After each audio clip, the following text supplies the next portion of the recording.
Well, folks, we've had one day to mourn, but it's not all bad because the Washington Capitals just defeated the Pittsburgh Penguins in overtime.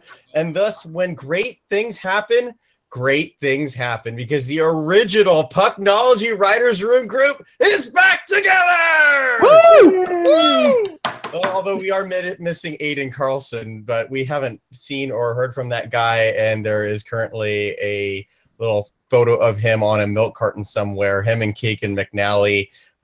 Wherever you are, rest in peace, I guess. I don't know. This is Teal Tinted Glasses off-season edition. Oh, man. But we are going to go over the Sharks playoff run. We'll get a little enhanced post-game wrap, but we'll also keep it short at the same time. Just talk about the series. And so I'm Kevin Lacey. I missed the return of Drew Weber last week, so I had to make it this week. So yes, glad to be here. Drew, welcome back again, man. It's great to be back with you guys again, and the band's back together. It is. So what did you do with Hockey Jerk? Is he like in a box under the ocean? Like, where did you stop? I think he's crying that he was wrong about his Capitals Penguins prediction. Well, I'm elated that I was wrong about it. Yeah, me too. You know, my bracket's destroyed, but I love it. Yes, Hockey Jerk is on assignment. However, we do have, your usual host, Ian Reed. Ian, please, great to have you here. And for those who weren't on Teal Town USA watching last night, please update everybody on, that you're okay. Yes, for all those that were concerned after I put those tweets out saying I was in a little bit of trouble there health-wise, I'm fine. I've been feeling great since. I haven't had any other issues. I am going to see a specialist quickly to make sure that everything's cool, but right now I feel great, and I don't expect anything to come up when I see the specialist. So thanks for all your concerns and kind words of, thoughts and encouragement and all of that. I always appreciate it. Yeah. Now then. Oh, whoa. I lagged out there, for guys. Uh-oh. Ian, you better take it from here. All right. Also on the panel tonight is Mr. Drew Weber. What's up, guys? Good to be back. Good to be back. Wait a minute. Okay, you can't have the reins anymore. We've introduced Drew 3 times now. Well, you were so excited. I am important. Okay? This is a big deal. This is a huge deal. This is a big deal. Maybe I should have put my Hurricanes jersey in the background for you. Maybe. Yeah. The Ovechkin one. I like it. All right. Yeah, I mean, I want to just talk about this, the playoff, the Penguins Capitals, since it's just fresh. It's awesome. It just happened. I mean, I'm ecstatic because I think that, the one thing that I hate about the Washington Capitals narrative is this narrative against Alex Ovechkin, how, he's just not good and whatever, when his stats are stupid. Like, I think this is the one thing I hate in hockey is, like, it's a team game until it's losing, and then it's one guy's fault. And I think we're probably, and then we're going to blame a bunch of people for the Sharks losing tonight. But, but I hate this repeated narrative, like, oh, well, Ovechkin just wasn't good enough, because he's been fantastic. Pretty much any series he's been in, he's definitely carried, his weight, and I think the team around him has let him down at some point. So to finally break through and to slay the dragon on top of that, like,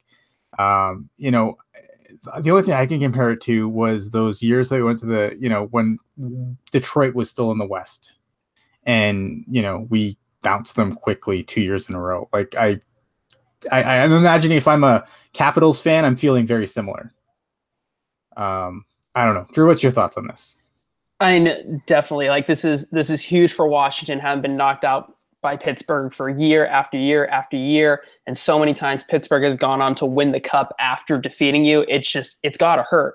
And to go back to the Alex Ovechkin thing, yeah, it just happens. It's just complete nonsense. Ovechkin has 104 points in 108 playoff games. Are you kidding me? He's almost point per game pace, and you guys are saying, like, oh, he doesn't want it enough or something like that. He doesn't have the heart or whatever BS that they're spewing out. It's like the stuff that happened with Patrick Marleau. a guy who's always played so well in the postseason, and just people dismiss it because the team that is built around him has never been good enough.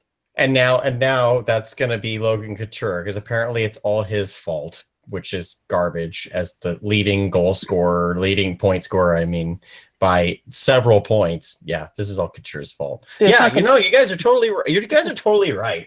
Like, the superstars that don't win the cup are awful, like, in the playoffs, or at least that's the narrative. And it just drives me nuts. Good Lord, there's only one team that wins. So generally, only 1 or 2 superstars per year actually win the cup. Everyone else isn't a winner and is still a really awesome player. So my only thing for the Caps at this point is I don't want to see them get swept by Tampa Bay now, because that's just be heartbreaking. Like, come on, Washington, do it for me. Yeah, I mean, that's the fear, right? Like, you slay the dragon and then you hope you have enough emotionally left in the tank to move on. And it's going to be interesting to see how Washington, now that they've slayed the dragon, how they're going to look against a very good Tampa Bay Lightning team. And I think that's going to be interesting to watch. All right, so let's get to the task at hand, because we have to mourn the loss of the Sharks. So obviously the Sharks last night, they lost in 6 games to the Vegas Golden Knights. This was not what I predicted. It's exactly what I predicted. I'm sorry. And it is what it is. I want to start with first, though, because I want to get this out of the way. I want, where are you guys at with the success of the Golden Knights? Because at the start of the year, everyone kind of picked them to be terrible, me included. And then, halfway through the season, people were like, okay, they're going to fall off. They're going to fall off. Now, I was never on this they're going to fall off train. I was like, after half the season, I was like, okay, there's something here. How do you feel about this? Like, as far as just as a fan, just as far as all the things about, this, an expansion team shouldn't do this well. Have at it. Kevin, I'm going to start with you. Well, I'm not going to say the resident Golden Knights guy, because we've all kind of talked about them throughout the year for rightful things here. But I mean, I was on Teal Town USA last night, and I know there were a couple of Vegas fans in the chat who were upset that we weren't giving them the love. So this is your show, I guess, in a way, even though it's Teal Tinted Glasses.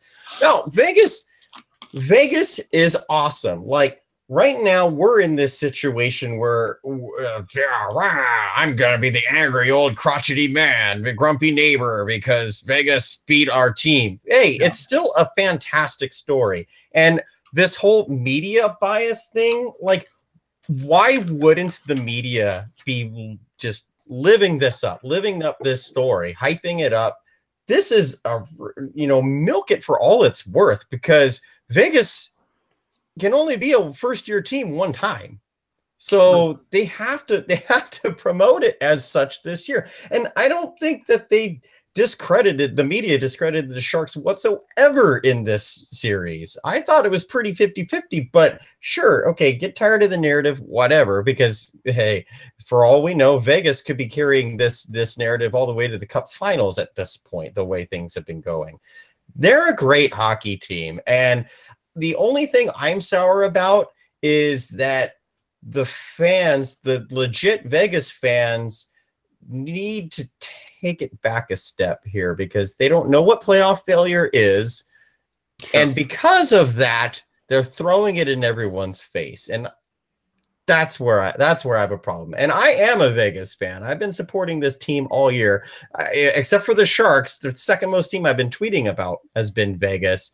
But I mean, come on, guys. It's the conference finals. So if the Golden Knights end up getting swept by Winnipeg or Nashville or something, you're going to be eating crow. Mr. Drew. All right, start the timers. This might take a little bit. All right. All right. First of all, this has been an absolutely incredible run by the Vegas Golden Knights. It's something that we have never seen before in any sort of sport, something that we may never see again. And we need to really relish this moment of we are seeing something historically incredible here. And they've done it through adversity. We saw the goalie situation earlier when Fleury went down, and then Subban went down, and then Dance Dance Revolution went down, and it was just a complete mess. And they survived through all of this. And on their fifth string goalie, on their fifth string goaltender, had a winning record. But the thing that bugs me the most about people talking about Vegas is the whole like, oh, they had a stacked expansion draft kind of thing. And guys have probably seen me rant about this on Twitter before. Yeah. But I'm going to do it again because I've never been able to do it on video. Because you haven't even said anything, and I already agree with you on this because I know where it's going. Whoever says that Vegas had an absolutely stacked expansion draft just needs to stop. Compared to other expansion drafts, yes, sure. But the expansion draft did not make them a team that was going to go to the Western Conference Finals. That was coaching. That was great decisions by the staff. It was trading too. I mean, it was trading, exactly. The thing, sorry, I don't want to cut you off. Go ahead. No, okay. If we go to the expansion draft rules, there were only 3 teams who really could have gotten screwed by them. That was Anaheim, because they would have had to expose Sami Vatanen. It was Minnesota, because they would have had to expose Matt Dumba. And it was Pittsburgh, because they had to expose Marc-Andre Fleury or Matt Murray, depending on how that worked out. And the only one who Vegas ends up with is Marc-Andre Fleury. They sign Haula and they get Tuck. They don't take Dumba. They make some moves to get Sami Vatanen, and they don't, they make some moves to get Shea Theodore, and they don't take Sami Vatanen. Those are the only 3 teams who really had to give something up. Florida didn't have to give up Marchessault. They kept Bugstad instead. That was their decision.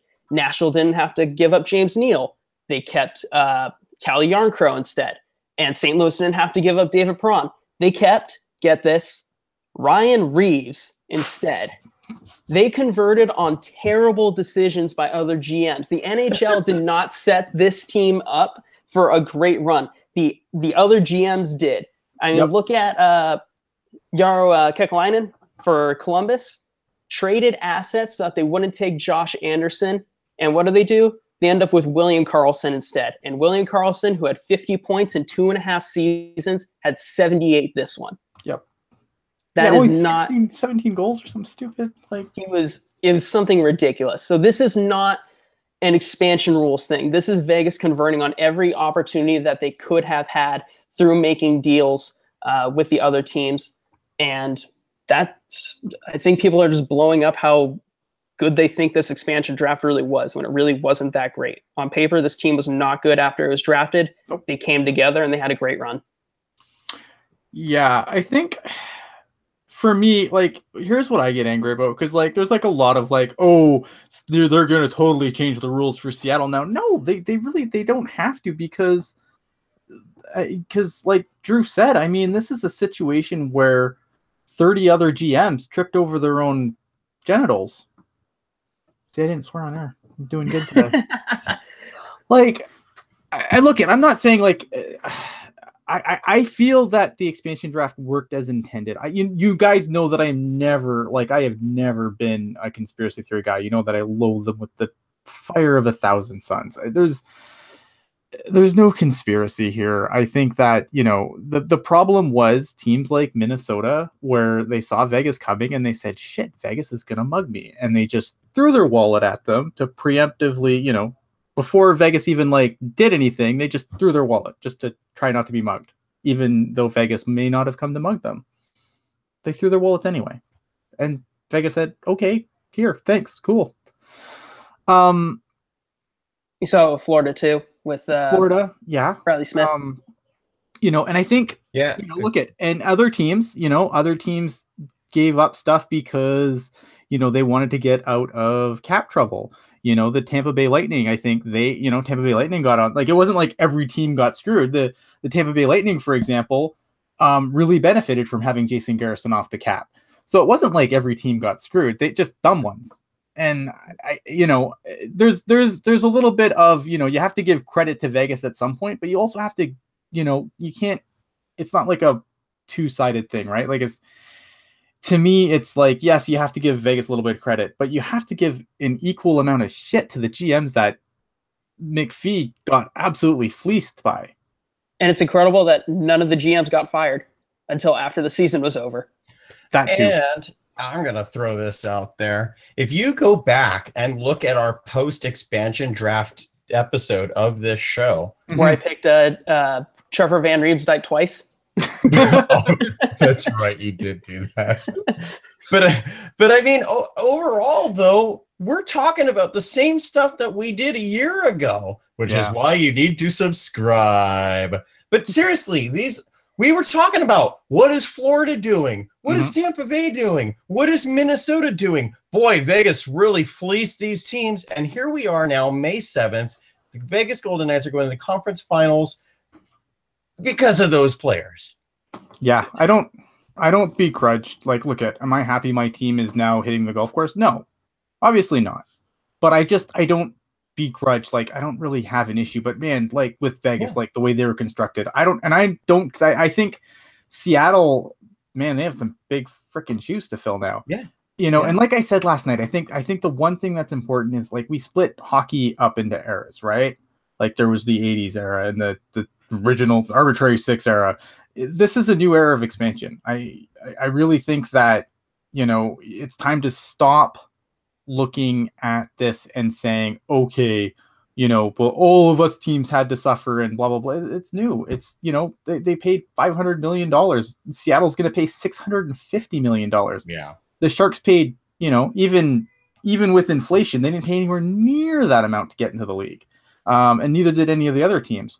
So, you know, they got what they paid for, unfortunately. And if you look at how expansion has gone in the NHL, look at sucking for a decade hasn't helped anybody. The Sharks have been lucky because the Sharks paid like $90 million for an expansion, if I recall correctly.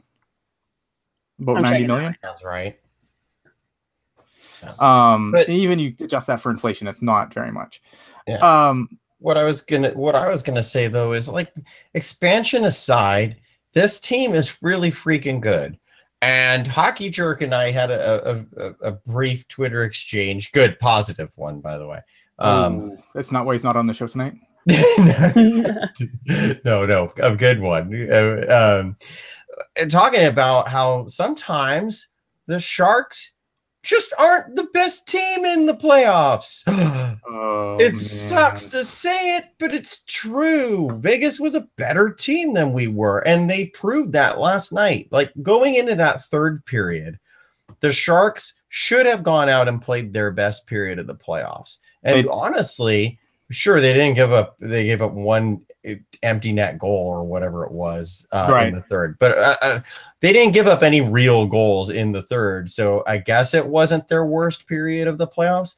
But they came out with absolutely no coordination, no structure. They were skating their asses off. Like, you could tell that they had a fire lit under them in second intermission. The problem was they were so overhyped.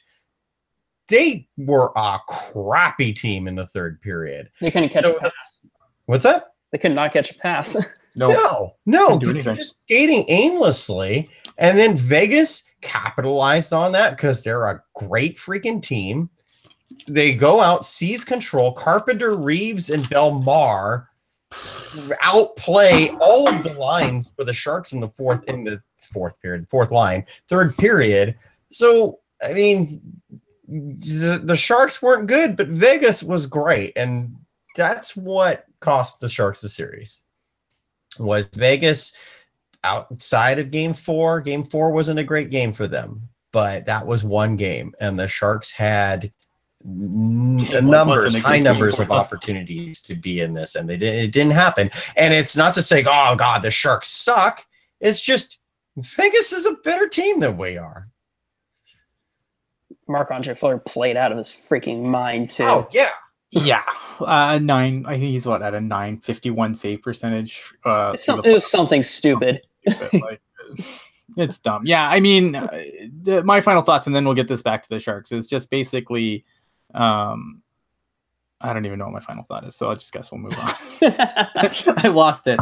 But I don't know. I feel like it's going to be interesting to watch the Seattle situation because GMs will have learned, I think. And I think now when it comes to, do I lose this guy or do I lose that, or do I lose these three guys? They're just going to lose the one guy this time. Maybe they'll fall over their genitals again. We don't know.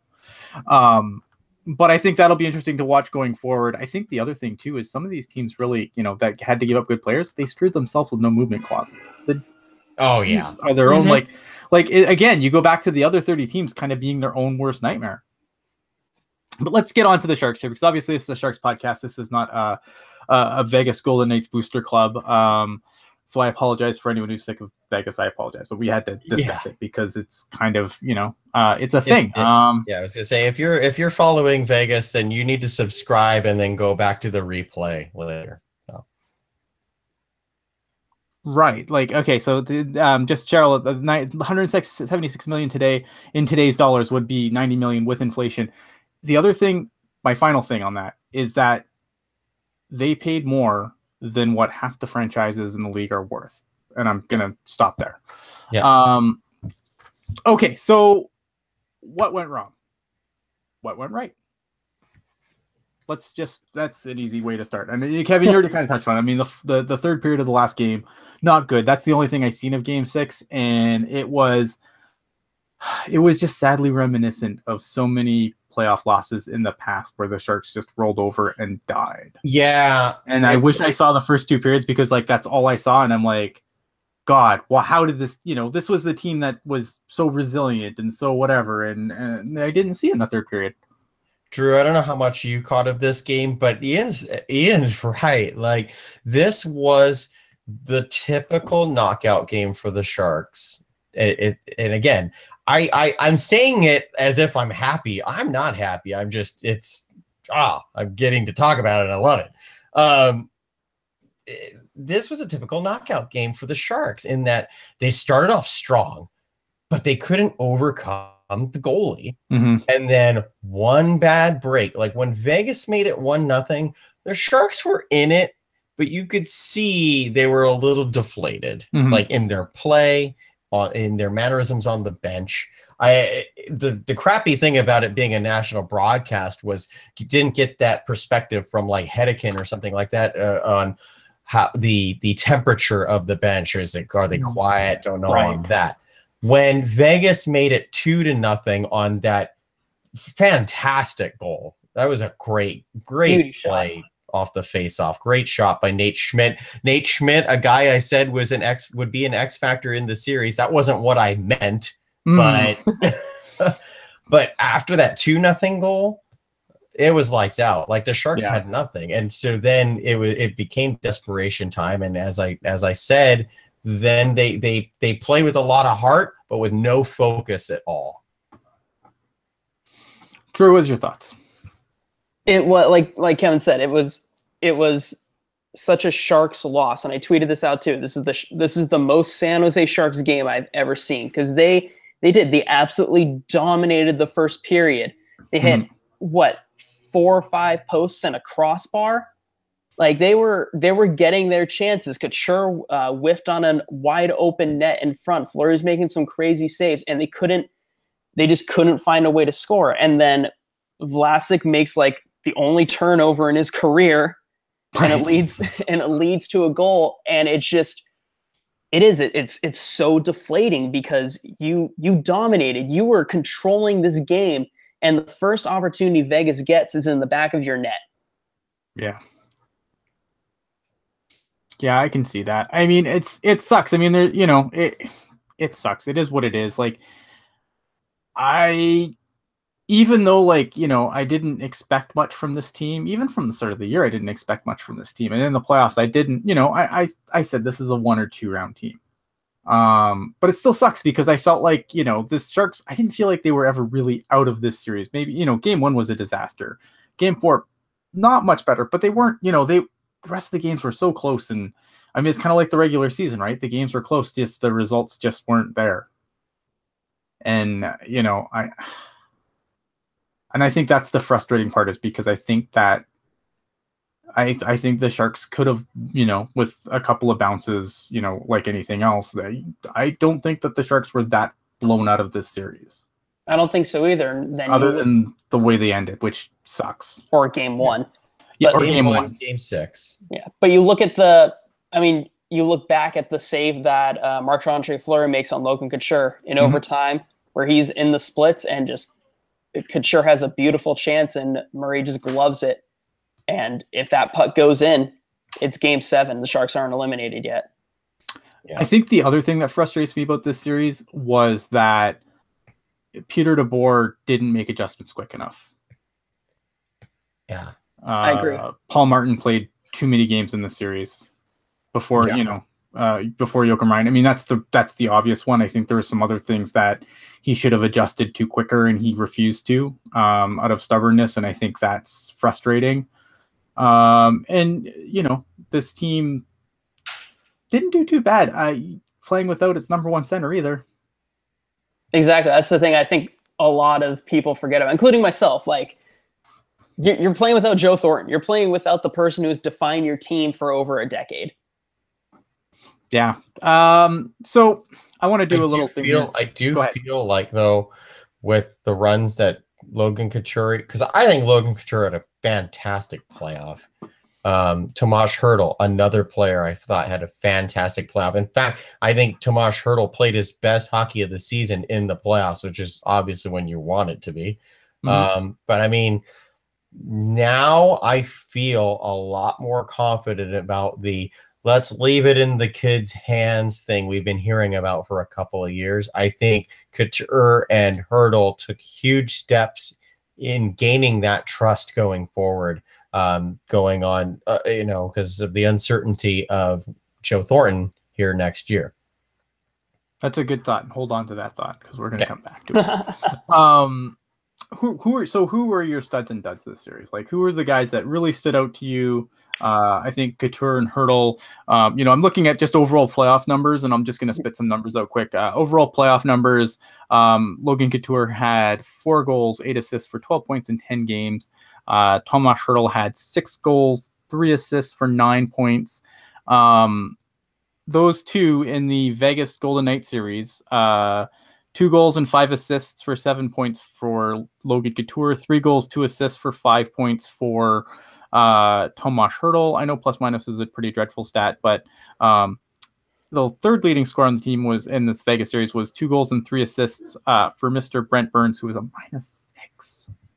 Like Brent Burns, like, okay, look at, I understand that plus minus is not the greatest stat in the world, but like this has to be at least a little bit concerning at this point when he is top of the minus by a significant number. Mm-hmm. He's a polarizing player. I mean, he has when he's good, he's good. When he's bad, he's god awful. Yeah. And I think we just have to accept that for $8 million. Brent, and before, because I can already hear certain colleagues, not you guys, certain colleagues saying, well, Brent Burns was injured. He had his arm chopped off, blah, blah, blah, blah, blah. Brent Burns was bad defensively for most of the year. And I thought he was fine in the Anaheim series just because everybody looked great in the Anaheim series. Anaheim didn't play hockey. Yeah, Brent Burns was royally exposed, especially the first few games with Paul Martin, just because Paul Martin just can't skate to the level that he used to make up for Burns. I mean, look at game 1. Yeah.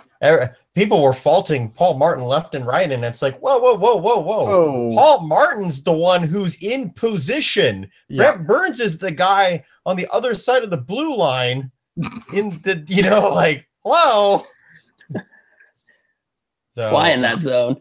Yeah, I mean, you gotta love Brent Burns, but at some point, that tactic's not going to work, and especially not in the playoffs. So yeah, Burns, I think he was hurt, but I don't think that's why he wasn't good in this series.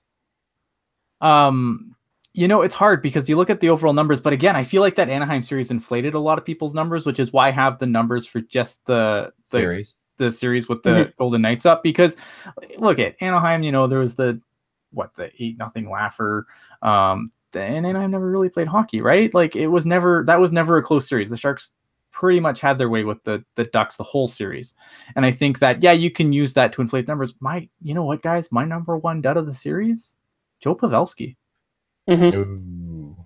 Yeah, that is my number one dud of the series. And 1 goal, 2 assists, -5. Like, shit, man, that's just not good. It's not good. It's not good enough from your captain. It's not good enough from your number one center. It's not good enough.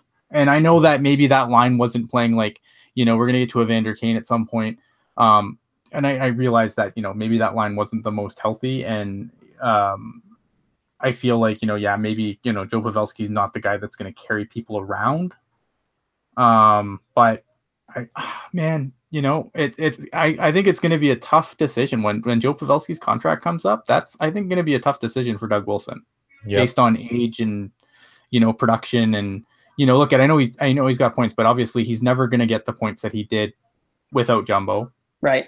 And even with Jumbo, a Jumbo with 1.5 leg, I don't know if that's going to help a not exactly fast Joe Pavelski see those numbers again either. So I don't know. Like, I think Joe Pavelski is one of my bigger concerns from this series and of the playoffs.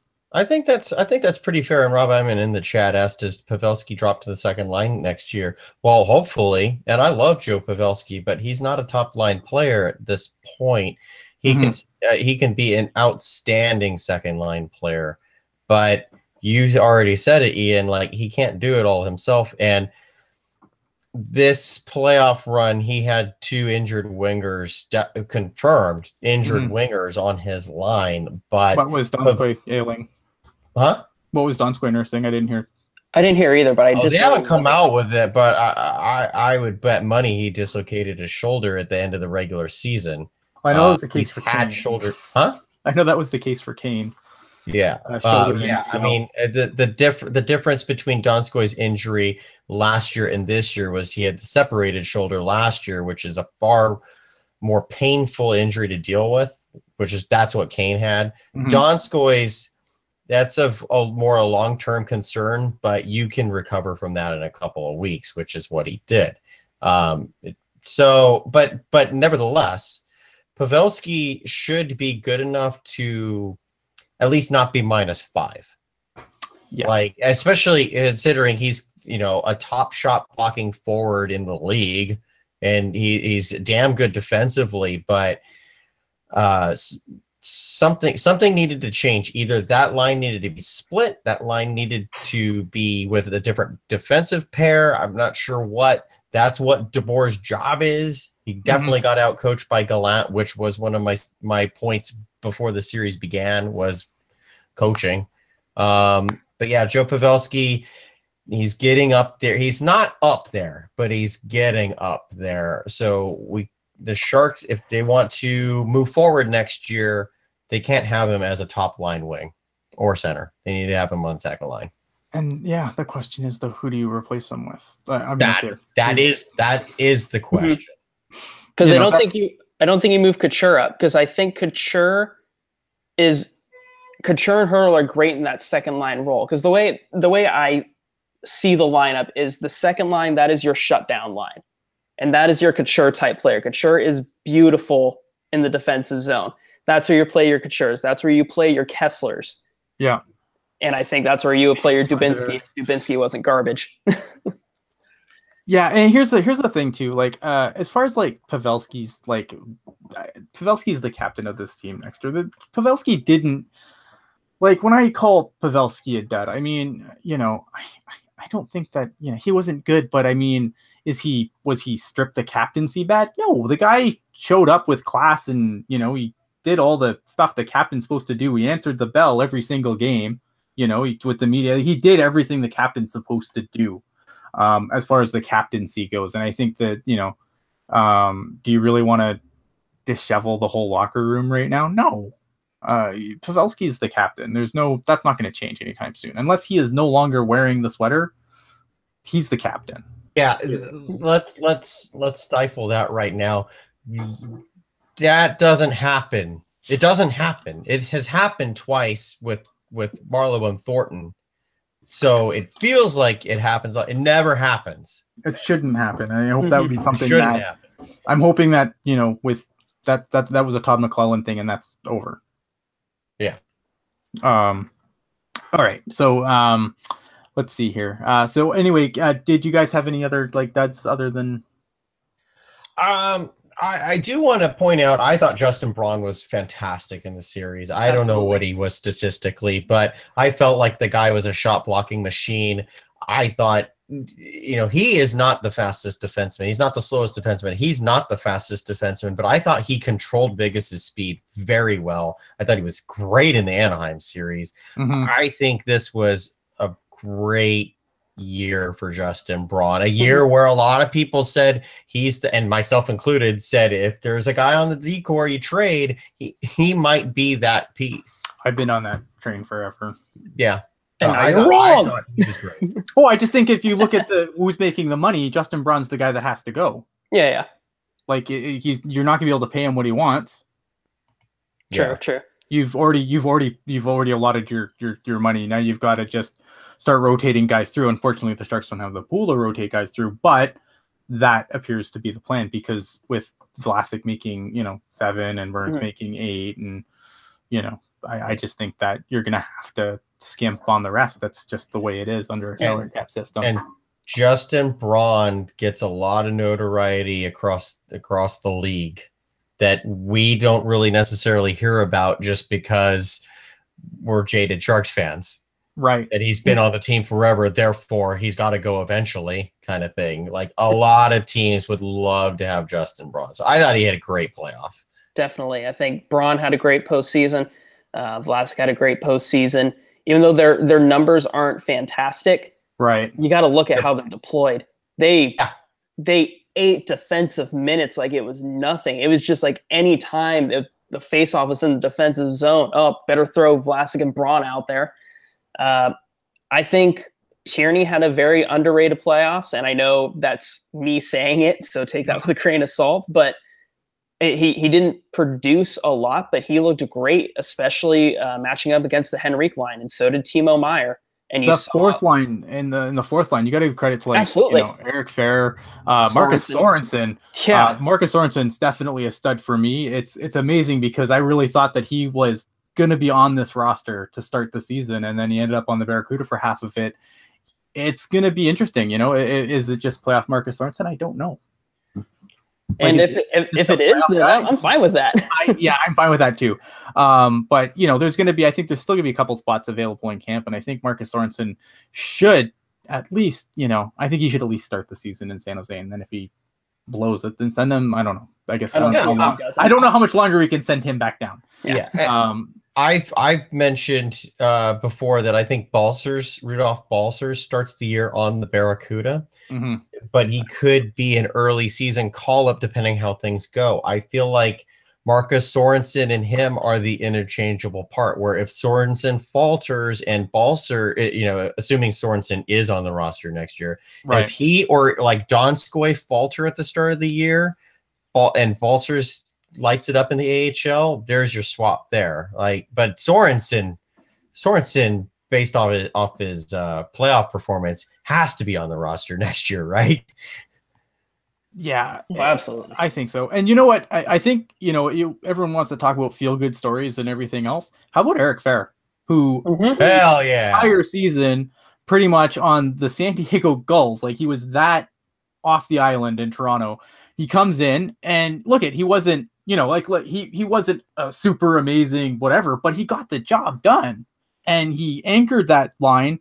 That honestly, that line ate Anaheim. That line did very well against Vegas in most games. They were, it depends.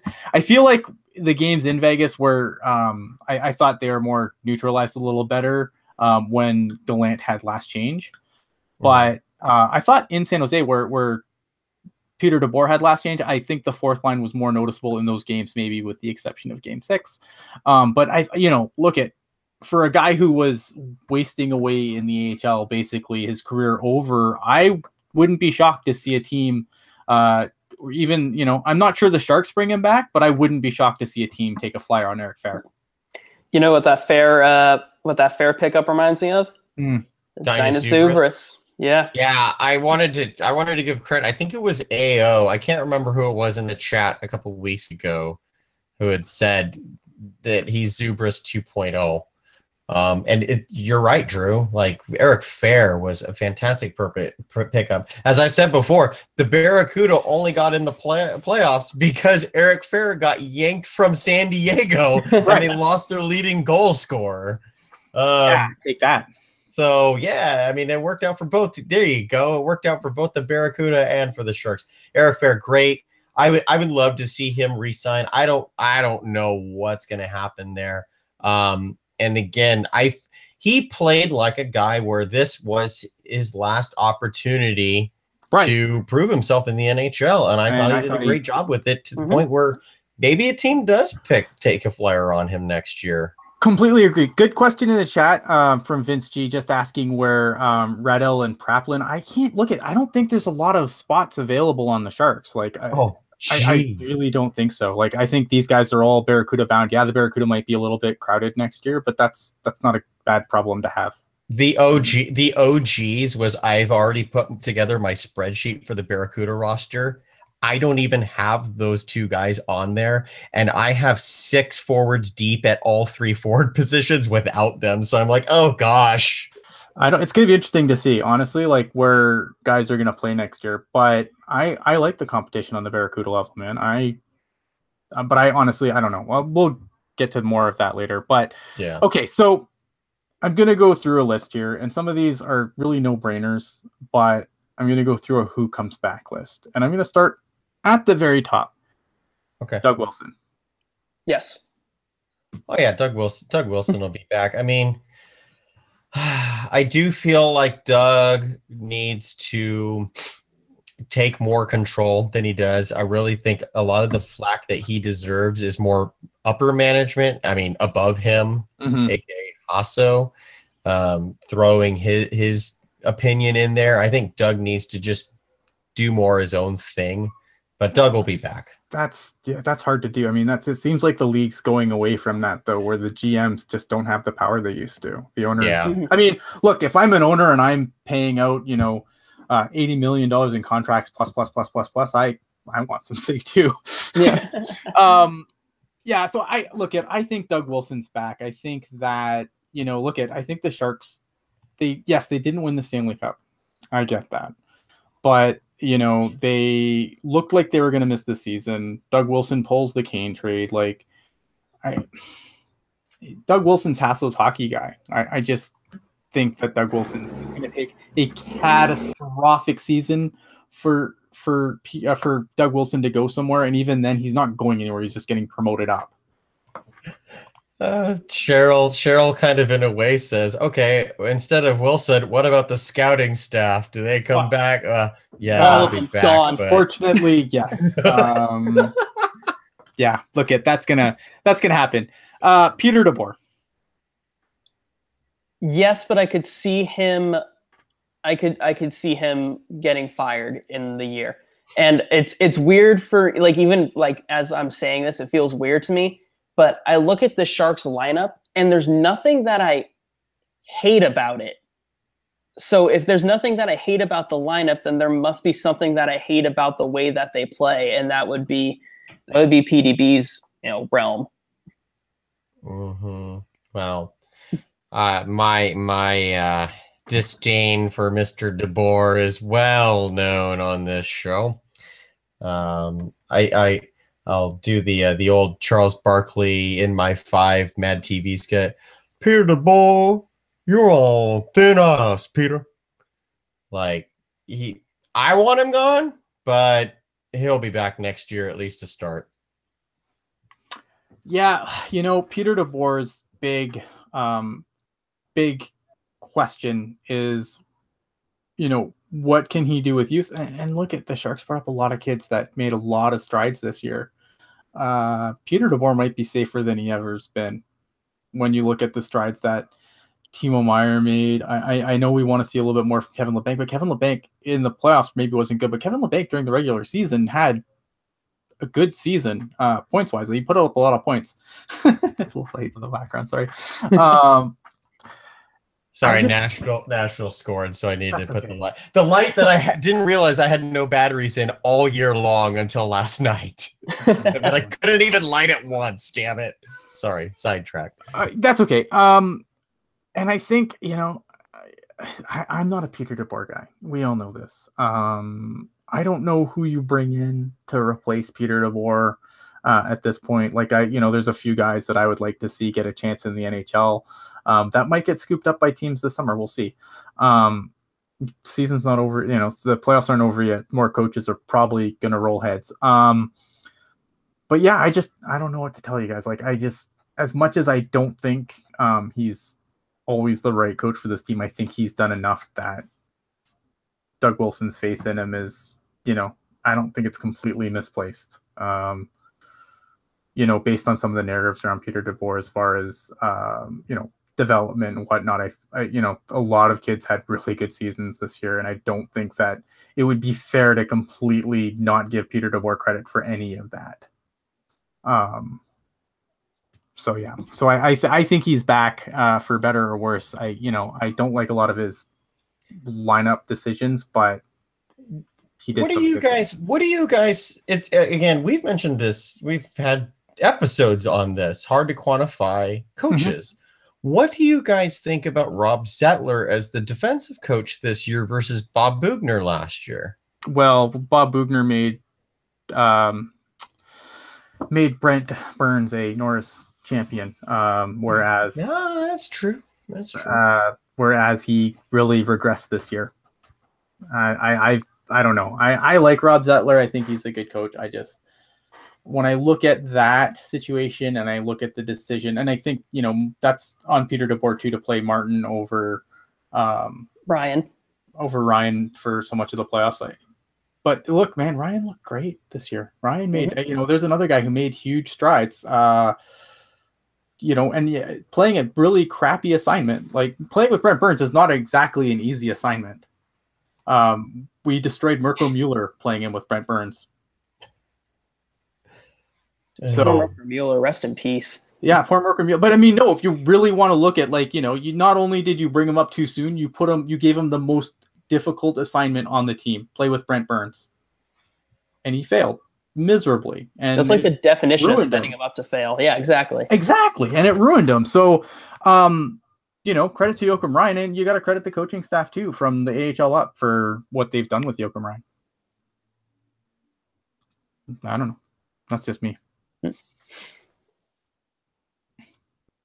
I don't know. Yeah. All right. Next on the list, Eric Fehr. Do you think Eric Fehr is back? I don't think so, because I think he can be replaced internally. I loved Eric Fehr this season. Originally the trade didn't make sense to me because I'm like, build for the future. Don't be giving up draft picks, even though it was like a 7th or a 6th. In 2020.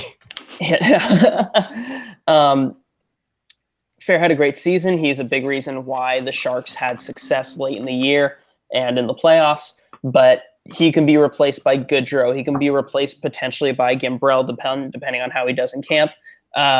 If Rourke Chartier still has a brain or head next season, maybe. And that's a stretch one, I suppose. But I know he's had concussion issues, and I'm not really sure how he's playing in the AHL, to be honest with y'all. Yeah. I don't know how he's playing. Literally how. Literally how he can physically play hockey. Yeah, exactly. Yeah. Eric Fehr, again, I already pretty much said, nice story this year. I don't think he's back. Good call about Barclay Goodrow, though, because this year, second half of the year especially, we saw Barclay Goodrow in the center position, which he was a center in the OHL, but professionally, I don't know if he's ever been a center. I know for certainly not with the Barracuda. But I thought he did very well, especially like his face-off percentage was great, if I recall. So yeah, I could see Goodrow taking over that spot until he runs over PDB's dog again. Well, that brings us to I've already said I don't believe Fair is back. It's not anything against Fair. I think, again, like Drew said, he's replaced internally, and if he's not replaced internally, Eric Fairs are a dime a dozen. They exist. Like it's not hard to pick up a fourth line center. Yes, AO, it's Drew, and go back and rewatch earlier because I was mentioning you, but welcome to the chat. Okay. So that brings us to the current occupier of Peter DeBoer's doghouse, Yannick Hansen, who is probably getting evicted in the offseason. There's no way Yannick Hansen's back on this. No. Oh my God. That poor guy. Like, he finally figured it out in late February. Well, no, really just the month of March. Hansen finally figured out, and he still couldn't get into the lineup. Like, that poor guy. I'm hoping it's not. I was never really a big Yannick Hansen fan ever, but my heart goes out to this guy a little bit for his time in San Jose. Like, I hope he's in the NHL and not in the KHL next year. Yeah, it's amazing how much like he fell down the lineup. Like, he literally went from we're gonna play him with the Joes to not playing at all. With Joel. You're gonna play him with Joel in about a year. Yeah, I can't see any way that Yannick Hansen. One, I don't see any way Yannick Hansen wants to come back to San Jose. Period. Oh, no way. He's not. Doug Wilson's on the phone. Yeah, F that. And I don't think obviously the Sharks are gonna have any interest because Peter DeBoer's not gonna play him. Yeah. Hey, Yannick, what's gonna happen for Yannick is he's gonna end up. What's a low level team that might replace their coach next year? I can't think of. Well, I'll just use the Isles as a poor excuse. Hansen signs with the Isles, and the Isles come off to a terrible start, and so do the Sharks. The Sharks and Isles fire the coaches. Isles bring in Peter DeBoer, and Hansen's like, "What the hell?" Like, I went across to the other coastline to get away from DeBoer. It's like when McDonough got traded to Tampa Bay. It's like, finally, I'm done with Girardi. And then, hey, we got you a new defensive partner. It's Girardi. Do you think he goes back to Vancouver? Hansen? Actually, yeah. He goes back there. I think it's a good fit for him. Like, I think with what Vancouver's doing, I think they could use someone with Vancouver fans love Yannick Hansen. They love Yannick Hansen. Yeah. So I think that'd be interesting. Joel Ward, or the skeleton thereof. It's really unfortunate because I think Joel Ward was huge in that 2016 run to the Cup final, but yeah, there's no way he's coming back. Yeah, I was looking at the playoff stats for last year, guys. Joel Ward led the team in points in the playoffs last year. Oh my goodness! Ward is one of those, like, he steps it up in the playoffs. He did it when he was with Washington too. Yeah. Oh yeah. But I mean, like, last year we were talking about, like, time to get rid of Ward. He's done, and he still led the team in playoff points. But this year he's done, like, for sure. And I gotta think that, great career for Joel Ward, a guy who came out of, like, one of the very first players to come out of the Canadian collegiate system. Yep.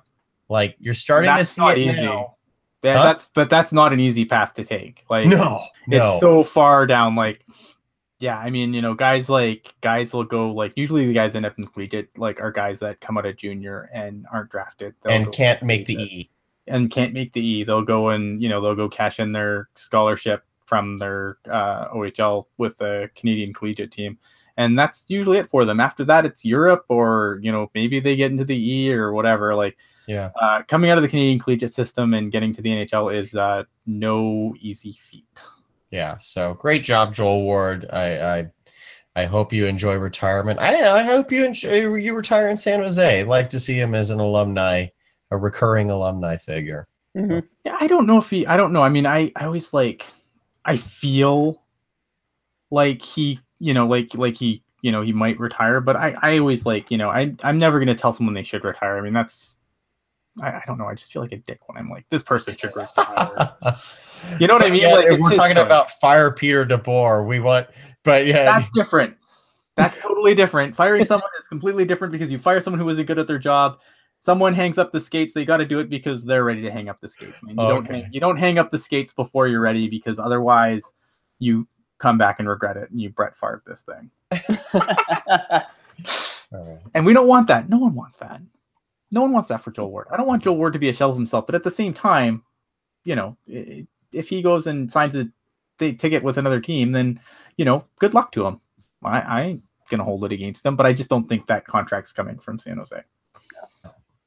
All right, so this one's gonna be good because there's so much chat about this on the Twitter machine today, and I'm kind of I get it, but I get it, but I don't get it. Evander Kane. Now, Evander Kane did not have a great series against the Golden Knights, and he did get suspended for a game during the Anaheim series, which I feel like because it's Evander Kane, like everyone that was like against this trade couldn't talk during the end of the season because he was just too damn good.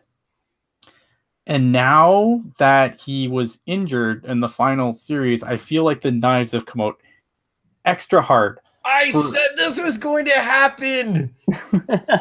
At the trade deadline, I said, yeah, everyone, or the week after, everyone loves him for now. Wow. But I mean, I don't know. I feel like if anyone else on this team came out and said that they were playing with a dislocated shoulder, if Joe Pavelski comes out tomorrow and says he has a dislocated shoulder whenever locker room cleanup is, then maybe I'm going to feel like a dick saying he was the biggest dud of the playoffs. Yeah. Like, why is that same courtesy going to Evander Kane? Right. No, because we know why, and I'm not going to get into it. We know why.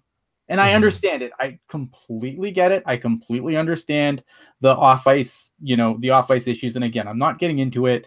We all know it's been well documented by this point. I don't want to spend a ton of time. I just feel like every take about not bringing Evander Kane back ends with, and he's not a good person.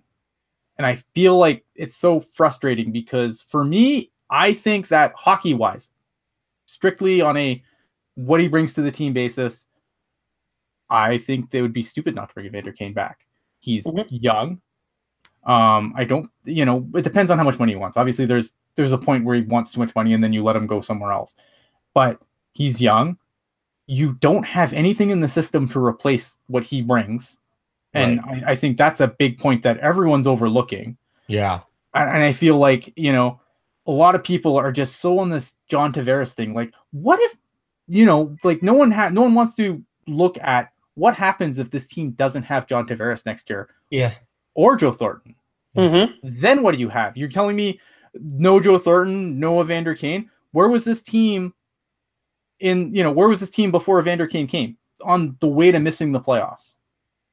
Yep. And you're telling me, but they're going to be better next year because what? Because Timo Meier is going to become a 50-goal scorer? No, where? Yeah. Like, I don't get it. Like, exactly right. And I think it would be poor asset management to assure you'd be upgrading a draft pick going to Buffalo by re-signing Evander Kane. But for the points you just said, isn't that why you do it? Like, you already gave up. You're going to get an instant, at least probably 30-goal scorer, hopefully, out of Evander Kane. I don't know who's your 30-goal scorer on the team. Like, who else is gonna be that guy? Yeah, Couture's the only other guy. Well, we'll see how Hurdle does next year. I really think the playoffs are promising, but yeah, you got Couture, you got Hurdle, who's gonna get paid, but how it's not Pavelski anymore. Yeah, right. And okay, and here's the other thing too, right? Yeah, like Hurdle gets in, and here's the thing, it's like, some of the comments, and I'm not trying to pick on anyone out there in the Twitter sphere, and you can yell at me if you want to, if you feel like I'm picking on you. I'm not. I'm just trying to have a conversation here. Another thing is like, because Evander Kane hasn't really finished the season because of the style of play. Timo Meier plays a very similar game to Evander Kane. I don't know. Like, again, it just like it feels to me like there's some very interesting hockey arguments being made. I just don't know if they're coming from I don't know. They're trying too hard to make these hockey reasons. Yeah. That's my question. And look, I get it. Again, I understand. I'm not trying to belittle the off-ice stuff. I just feel like as a fan of wanting to see this team win, I don't understand why you'd suddenly be anti-Evander Kane. That's just my opinion. Yeah. How do you guys feel? Anything you guys want to add to that? KM brings. Sorry, go ahead. No. Take it, Kevin. KM brings up a good point, kind of where I was going with it, which is by re-signing Kane, you're literally upgrading a pick you've already spent. You're downgrading your pick by 31 spots. Mm-hmm. That's it. That's the cost of re-signing Evander Kane plus money.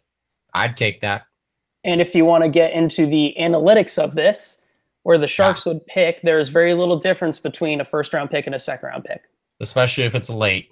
Mm-hmm. Right.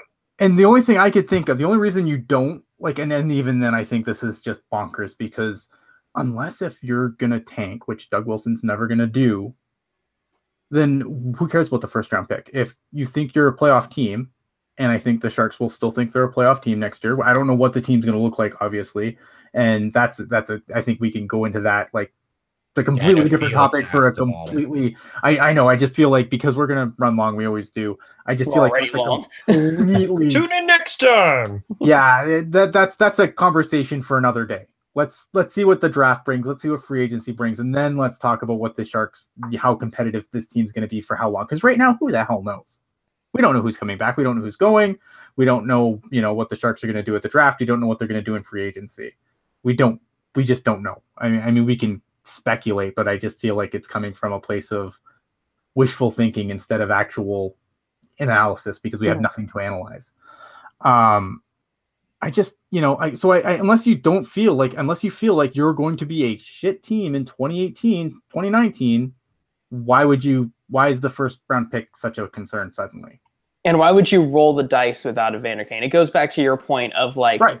If you're not taking Evander Kane, then you're hoping you can convince John Tavares to come, and there's no guarantee. You have to have someone else in mind over Kane in that case. And if you don't get John Tavares, who are you getting? JVR? JVR is an Evander Kane. Yeah. I don't know. I'm still not on that JVR train, guys. I know a lot of people are, but I don't know. Well, it's the next best thing, right? Because it's the only this is the problem with the Sharks that they're in, because the prospect system, there's some intriguing prospects. There's prospects that I really like. But in the grand scheme, in the bigger picture, there's nothing there. Yeah. And if the Sharks are trying to make the playoffs next year, those prospects aren't doing anything next year. That's not going to get them to the play. A player scoring 50 goals in juniors is not going to get the Sharks in the next year. Is not going to get the Sharks in the playoffs. Right? Mm-hmm. No, they're going to have to. They're going to try and buy their way into the playoffs next year because that's the only choice they have left. Yeah. I don't hate, but I mean, other than JVR, if you're looking at Evander Kane's not old. No, he's 26. 27, 26, 26. John Tavares is 27. I think, After JVR, if you're looking at you're looking at forwards, they're all over 30. And JVR is turning 30. And then you get into the situation of why is Paul Martin making all this money? Right. It's just the forward edition. Right. Exactly. JVR would be a nice consolation prize, I guess, but Evander Kane or John Tavares. Yeah. All right. Which brings us to Joe Thornton. Who? Crap, he's on this team. Joe Thornton. Do you honestly believe he's back, or do you think that the baton has been passed? I think the baton has been passed. I mean, we saw this season how the Sharks can do without him, and they did, for all intents and purposes, they did pretty well without him. And I don't know if him coming off of a major knee injury at his age I don't think he's going to be the player that he once was. I mean, even after the last knee injury. Mm-hmm. Joe Thornton was not the same this year, but I thought he did a lot better than I expected him to coming off that knee injury. So in that light, there's hope that he can do it again next year. But now you're looking at a 39-year-old guy with two bad knees. I'm 34 with two bad knees. I'm barely getting through my games, and they're amateur games.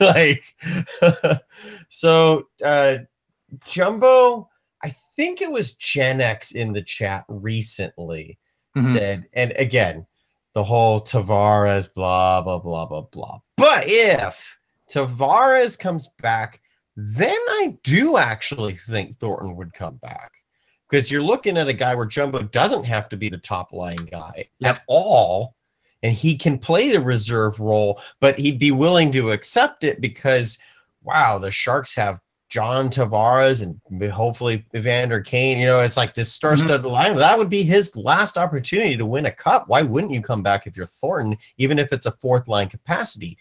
If the Sharks fail miserably in free agency, I don't know if Jumbo comes back because Jumbo might have to take on too much responsibility, and I don't know if the Sharks or Joe want that. And I got a question. Sorry, I got a question from our buddy Zeke over at the Hockey Writers. What's up, Zeke? What he asks, what's Jumbo worth in free agency? A guy, like you said, 39 surgeries on both knees, hasn't finished the season healthy in the last 2 years. Likely won't go to anyone but a serious cup contender. And most don't have a ton of cap room.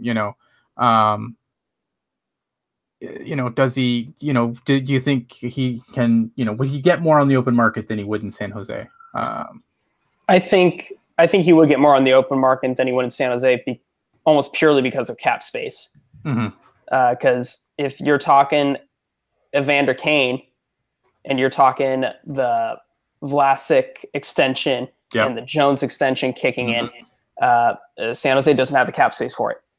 And so Joe Thornton's going to have to take a hometown discount if he wants to stay in San Jose even for a year. But I think on another team, if we're talking like a 1-year deal, I can see him making 4 or 5. And that even like, I think that's like a decent range, but that could be an overpayment depending, because we have no idea how he's going to play next year. Right. I wouldn't be shocked to see him take, like, because he made his big money this year, right? Like, this was the year where he said, okay, I've taken the hometown discount. We have cap space. I'm going to eat all of it. Yum. Yeah, Drew, when you say cap space, you mean like at the same hit he made this year?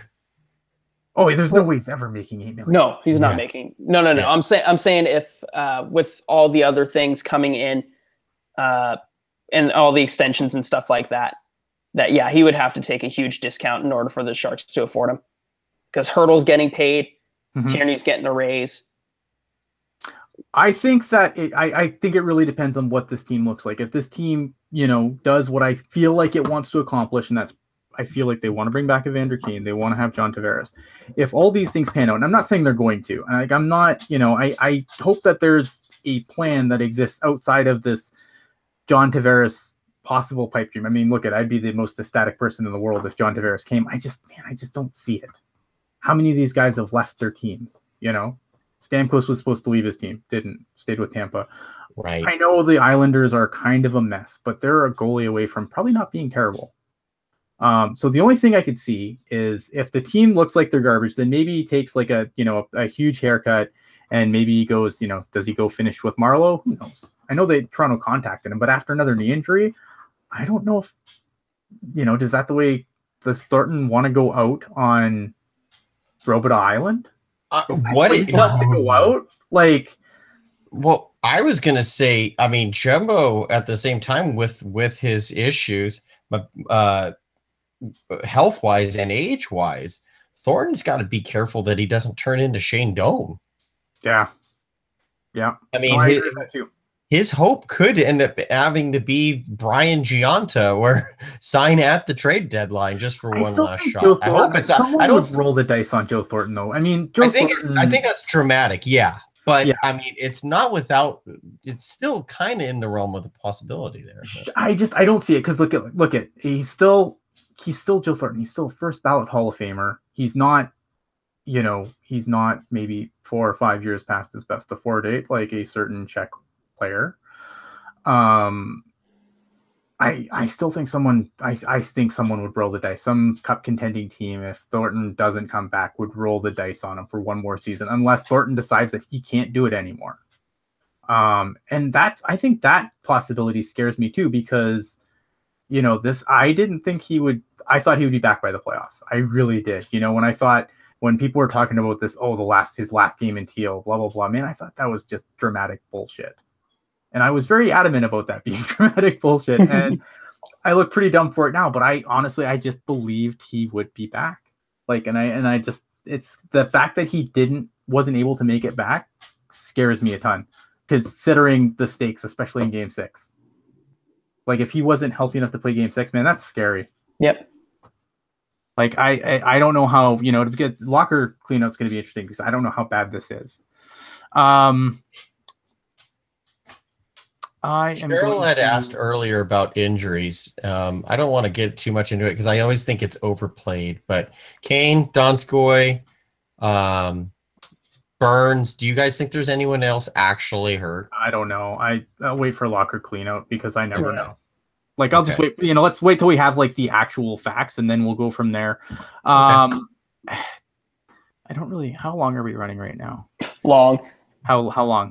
We're about like an hour and 20 minutes right now. Okay. All right. So here's what I'm going to do. We still got 12 people.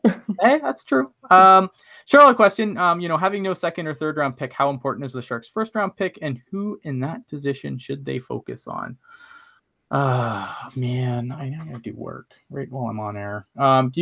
Drew, if you've been watching the draft board at all, I've been really lacking. You're asking me if I've been watching the draft board. There's no Corsi in juniors. Oh, I'm sorry. I'm sorry, Kevin. You watching the draft board at all? Let me bring up the. Wait. Sorry. What was the question? Just who the Sharks target? Who should we be targeting? I was looking at it. I was looking at it last night during the After Dark show. Ty Smith. I was looking at defensemen in particular. Okay. Ty Smith, he was one, and now I don't remember. There was another defenseman though. They were both undersized defensemen though. I believe they were both 5'11". One was a lefty, one's a righty. So obviously size not the greatest, but then again, it's the small, shifty, speedy game at this point. I mean, look at last year's draft. All the top defensemen seem to be small, quick players. So, that's God. I can't remember the other guy, but I do think the Sharks go defense. Who's getting a good player? Ian, you're muted. You guys know who's getting a good player? Who's Carolina Hurricanes. Carolina Hurricanes are going to get a very good player. Who's getting a better player? Buffalo Sabres. Yes, they are. That is also a true statement. You know what? Actually, while we're here though, and maybe this is the wrong crowd to answer. Does anyone find it kind of odd how quickly everyone's kind of just turned on Dahlin now? There's a lot of I feel like it's this happens every year. This happens every year though. Happened to Nolan Patrick. Yeah, and Austin Matthews too. Because I remember defending vehemently Austin Matthews over Patrick Laine, and they're both fantastic players. But I remember everyone was dogging Matthews for a while, and then he puts up 40 goals in his rookie year. Ryan Merkley, I'd be all over. If that was one. Yeah, I would definitely take a look at Ryan Merkley. Oh, it was a Sioux defenseman.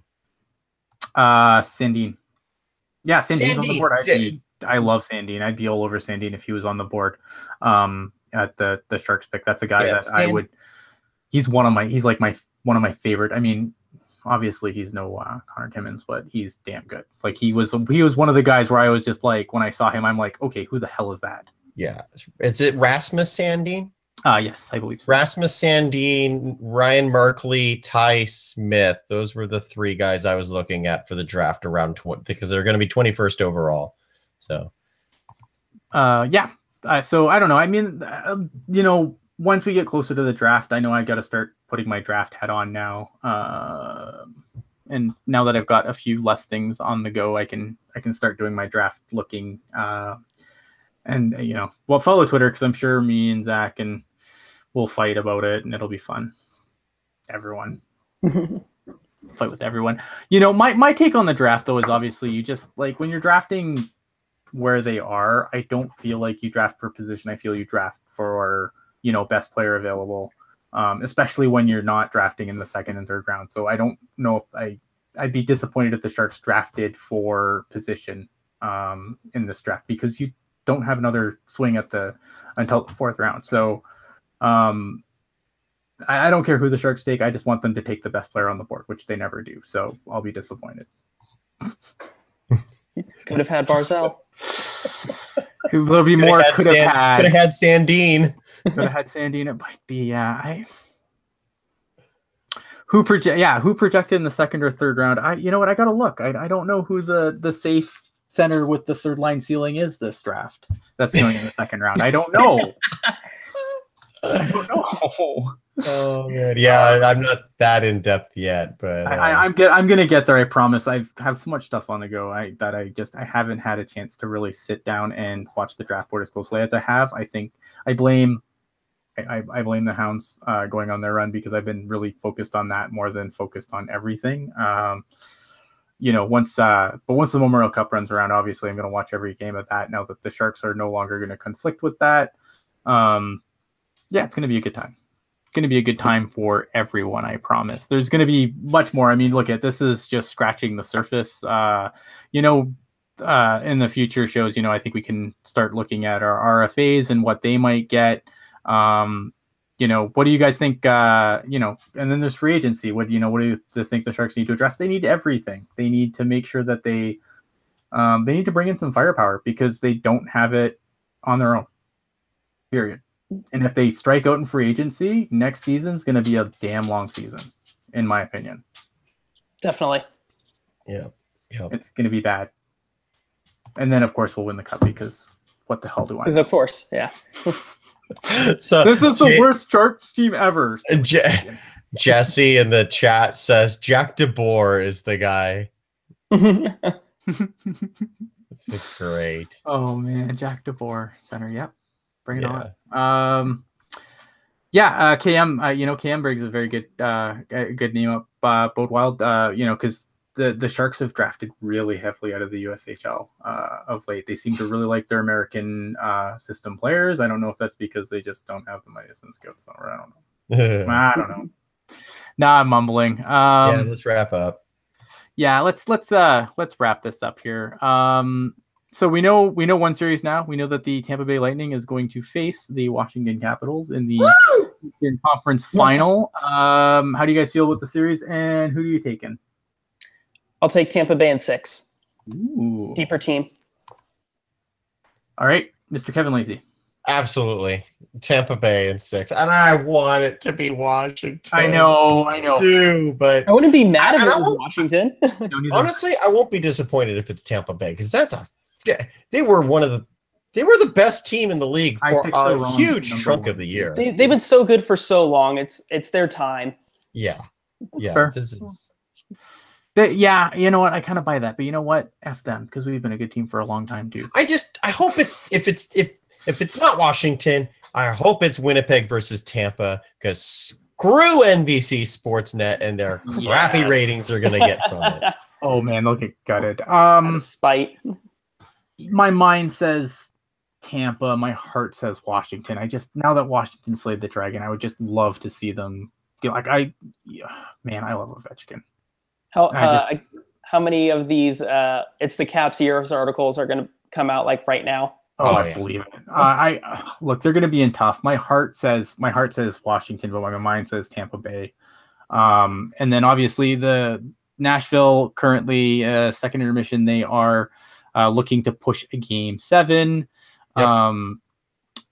I don't know if I'm so tired of being wrong about Vegas, but I don't know. I don't think they can do it. I think both of these teams are better. So.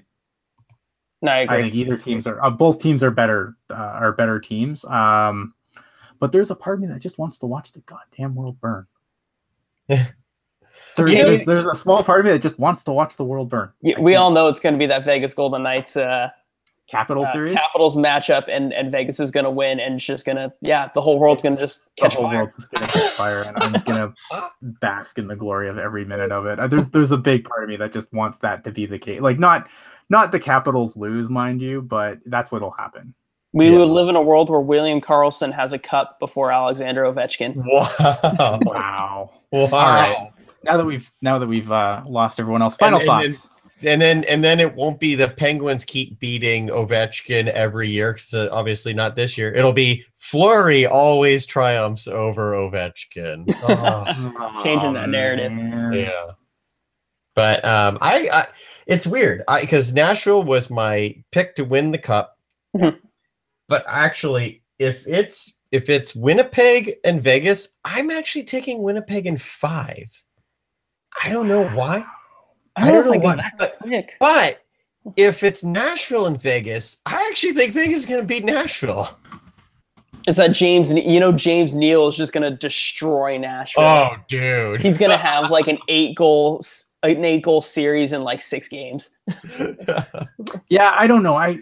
Yeah, man, I don't know. It's gonna be fun to watch. Like I'm all in for these next matchups. Like I've been pretty much, other than the first round where I thought there was a couple of duds, like these playoffs, for all the bitching about the playoff format, these brackets have been fire. Like these matchups have been fire. Every last one of them. Because we finally have different teams.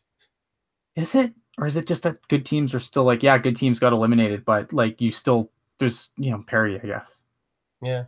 No, I think it's because it's different teams that are the best teams this year. I think that's a huge part of it. So, yeah. Yeah. By the way, Benoit Gruel, that's who I think the Sharks will draft and piss everyone off with. Okay, there we go. Benoit Gruel, I'm calling it now on May 7th. Okay, there we go. Like I said, we're going to get into a ton more stuff as we go on. We're going to be here all summer. We do this all summer, and it's awesome or terrible depending on what's going on. Some nights we talk about how Vancouver's going to suck for another year. Some nights we talk a whole ton of Sharks. Like we're going to have, as things happen in the summer, we're still going to cover it. We're going to be with you right through the playoffs. We're going to be with you at the draft because we always do the draft. We're going to be with you at free agency because we always do free agency. And we'll be with you on August 15th to talk about what prospect is walking away about Nolan Vesey. What prospect is walking away from their team to join another team and be, score 20 points the next season. But everyone's going to want them. My dog's attacking me. All right, Drew, final thoughts. All right, everybody. My name is Drew Weber. You can find me at puck_over_glass. Yes, I hate having the underscores too. That's you can find me on Twitter. It has been fantastic being able to do these shows with you guys again, even if I'm all the way out in New York City. New York City? Live from New York, it's Teal Tinted Glasses. Actually, I was legitimately going to do an intro like that one time, but I scrapped it. So, I guess I'm next. I'm Kevin Lacey. You can find me on Twitter at KevinLacey22.